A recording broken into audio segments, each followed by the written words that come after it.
Over. Some days later, Arel wakes up and heads downstairs to get breakfast. After breakfast, his elder sister tries to convince him to rest for the day instead of going out for training. She assures him that he will always be safe because she will create a world free from evil. Arel ignores her big words and heads out for special training. Astaire is worried about him because he has been consistently coming home late after the day he was beaten up. Farah assures her that Errol can handle himself. She takes her to the basement where Errol keeps a chest. She opens the chest to reveal a bunch of broken swords Errol used to practice his swordsmanship. Astaire is convinced that she has nothing to worry about, but she is still determined to create a world where Arel doesn't have to worry about his classless status. Meanwhile, Errol continues his training in the forest. He takes several swings at the tree trunk.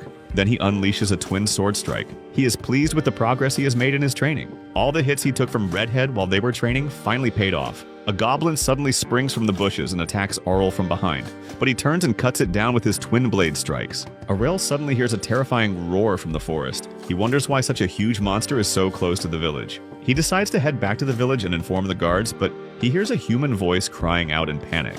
Errol realizes that he doesn't have the luxury of time. He decides to face the monster because he is certain he is strong enough to defeat it. Arel walks to the source of the human voice and peeks through the bushes to find Redhead in a bad state against a hobgoblin. He spots a practice board on a tree and figures out that Redhead was practicing just like him when the monsters ambushed him. He decides to wait for an opportune moment to defeat the monster. The hobgoblin bears down on Redhead and raises its club. Redhead is too exhausted to do anything but offer a silent prayer of forgiveness for disappointing his father. As the hobgoblin brings down his club, Errol cuts it down with his twin blade slice. Errol gives Redhead his holy water to cure his injuries and restore his divine protection. Redhead drinks it and recovers, but he immediately confronts Errol about the skill he just used because only skilled swordsmen can execute it. Errol admits that the technique is complex, which is why he devoted extra time and effort to learn it. Redhead doesn't understand what Errol is saying, so Errol explains that he figured out the secret to the technique was harnessing the power of the sword's momentum. He thanks Redhead for constantly using the technique when they sparred,